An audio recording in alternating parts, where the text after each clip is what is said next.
Welcome to Chadlocks, your new favorite sports betting show. Join Chad as he fearlessly delivers his locks with little to no research, blind confidence, and just enough charm to make you forget the results.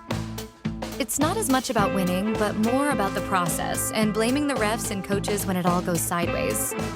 It's time to lock in. Good morning, everyone, or good afternoon, or good evening, whenever you are listening to this. It is Chadlocks Week 10 of the NFL. I'm your host, Chad Rink. Follow me at X at Chad Ocho Rinko. You can also check me out on Instagram at RinkNado. Check out all our streaming services, all our shows at fanstreamsports.com. So another profitable week 9 of the NFL for us. So we technically had 6 official plays because Flacco did start and play. So we were up, I had a good week. We had 5 of 6. So we were up a little over 7 units last week. Up around 49 for the year. So if you remember last week, the only one we missed was the Chargers minus 11.5. That game was just closer than it probably should have been. But when Tennessee gets a defensive score and a special team score, that will happen. We did hit the other one. So we had Christian Watson over 50 yards receiving, Alec Pierce over 50 yards receiving. We had Drake May 250 plus passing yards.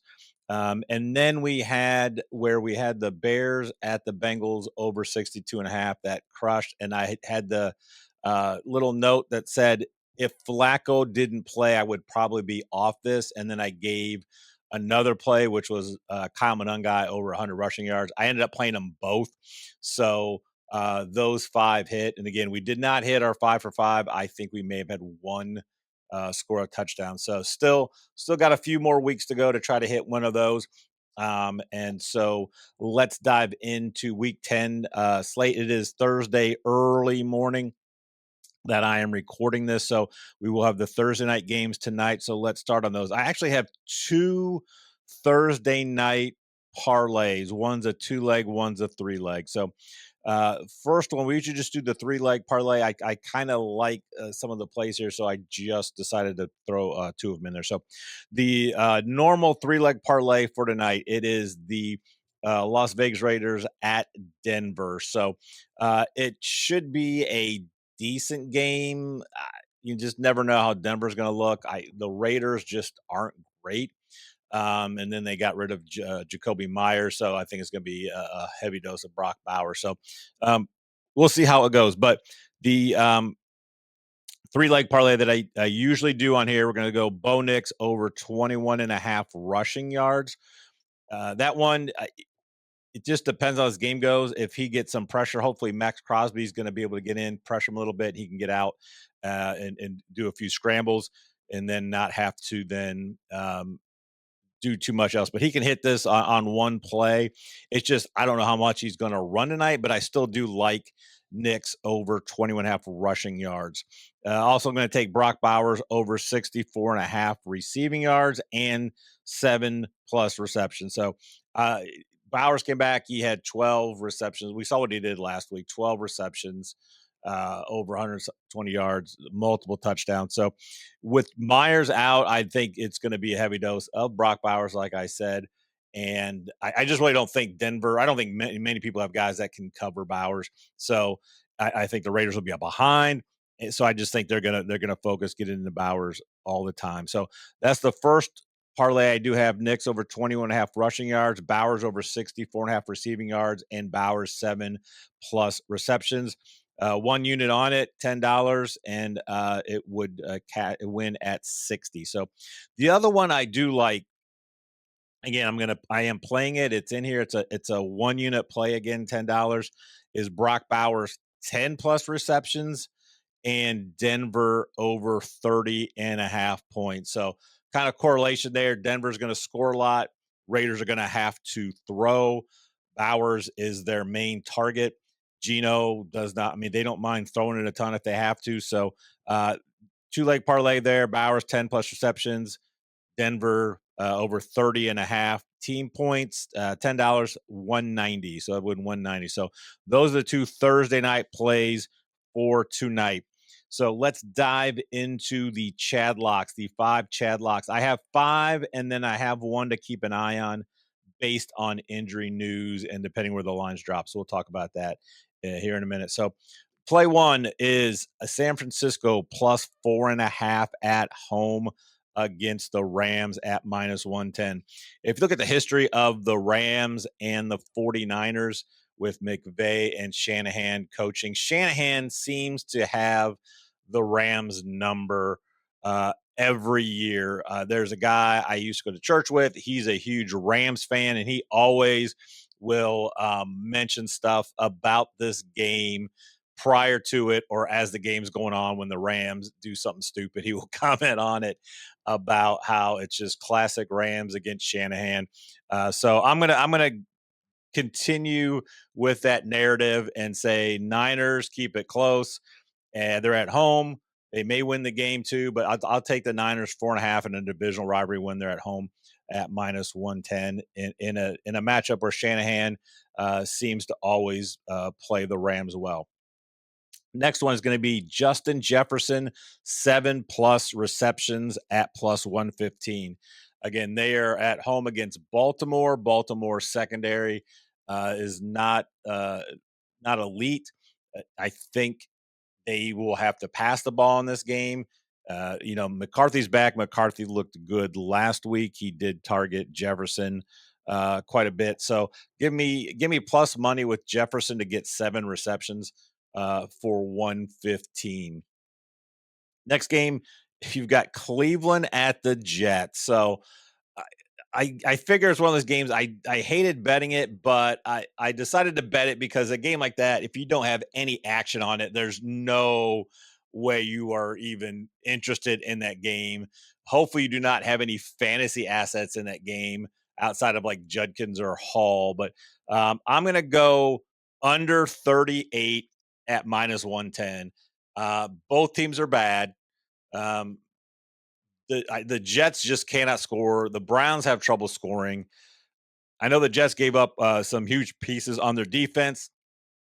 I still don't think the Browns are just going to start rolling on this. And even if they do, let's say the Browns score 27, the Jets could have 10 and this still hits. I just don't see how the Jets score. I believe the Browns are going to run the ball a ton, which is going to run the clock unless Judkins just runs off a few long ones. So I think this is going to be a plodding, very low scoring, boring game. And I like under 38. Like I said, it could be 27-10 and that hit. So give me the Browns at the Jets under 38 minus 110. A game with my Bears hosting the Giants. There's a lot of ways I'd like to go in this game. I'm going to take Jackson Dart 50+ rushing yards. So he seems like if he's getting out running, he's going to hit this 50. He has hit it 3 of his last 4 or 3 of his last 5, excuse me. And the other 2, he just had, I think, 11 and 9 or something like that, or 11 and 17. So if he's needing to run, he should hit this pretty easily. I think the Bears can get a little pressure. I think the Bears can get ahead. This could be a higher scoring game, I believe, too. So I think they're going to need Dart to run the ball some, and I think they like to get him out in the RPO, especially now that Scatterboo is out. So give me Dart 50+ at plus money at plus 155. And then my final official play is going to be Justin Herbert, 275+ passing yards at plus 135. So again, Vidal has looked good. He is not like a guy you want to give the ball to 20, 25 times.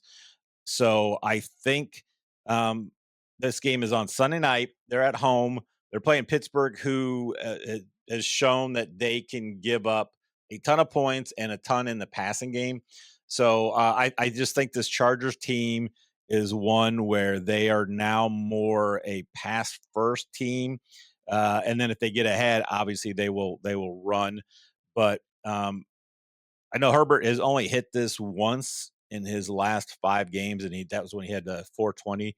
He did hit 250 last week, but I think in this matchup with the Steelers, I think they are going to be able to move the ball. I think they'll move it in the air, and I just like Herbert 275 at 135 passing yards. Plus, I have him in my fantasy league against it off, so I really would like for him to hit 300, but I could not go there.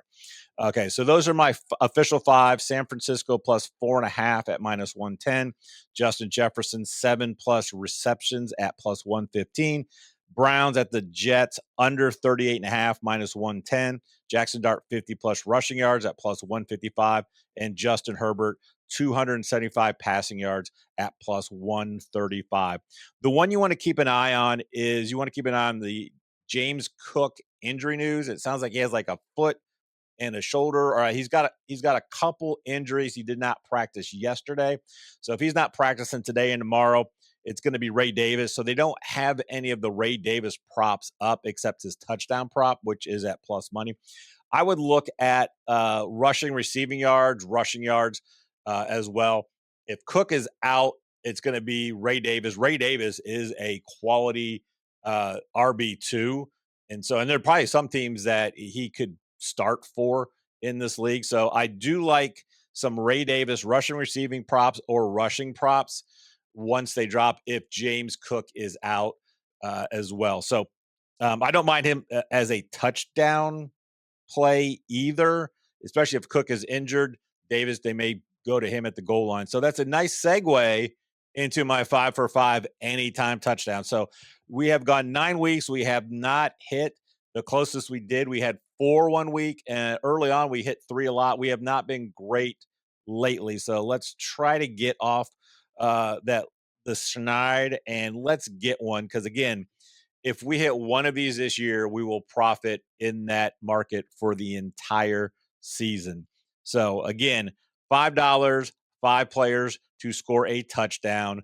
And it's just as simple as that. So first I'm going to take JSN touchdown. The Seahawks have looked good here lately. They are at home. They're playing Arizona coming off Monday night, short week, a big win for them.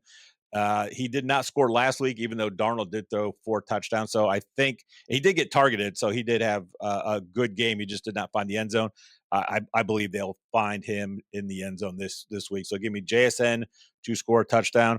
I also like my boy Roma Dunze to score this week after not recording a reception um, in a game where they scored 47 points. So I just think I don't know what I was watching that. I watched that entire game because as a Bears fan, I'm gonna watch it.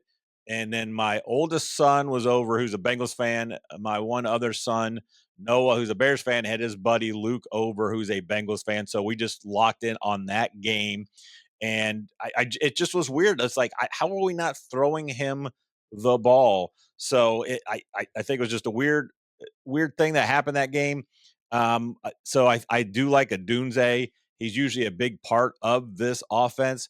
So I think they're going to have to rely on him this week. The Giants have a good D. They can get some pass rush. So give me Roma Dunze to score this week.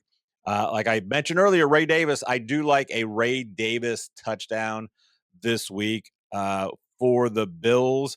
They are playing the Dolphins, even though the Dolphins there for 2 weeks looked like anybody could rush for 150 on them. They stuffed Bijan, and then last week Henry did run all over him. He just didn't find the end zone. So I don't know what happened in that Falcons game, but I don't think this Dolphins defense has turned it around on their rushing, on the stopping the run. So give me Ray Davis to score a touchdown, especially with the James Cook injury. If Cook is out, I really, really like this at plus money where I got it. And let me see where it was, because I know if Cook misses, it's going to change. So right now, Ray Davis, anytime touchdown was at 125. So if Cook misses, I imagine this is going to go to probably 110, minus 110, minus 125. So give me Ray Davis. I will take Rico Dowdle to score against the Saints at home. It's at minus 150, but I think that's probably the surest bet.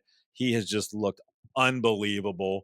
And so I think this game's going to be bad with two bad teams, but I think the Panthers can muster enough offense and find the end zone for Dowdle. And then the last one, I'm going back to him.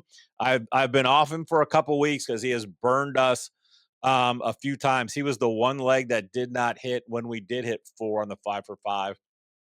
So, actually, that was the week I took another 5 for 5, had him in both, and he was the only leg that did not hit in either of those. So we're going back to Justin Jefferson, anytime touchdown. He scored last week. I think with McCarthy there, it's going to help.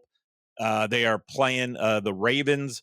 I just think this could be a big Justin Jefferson week for the Vikings. So those are my 5 for 5.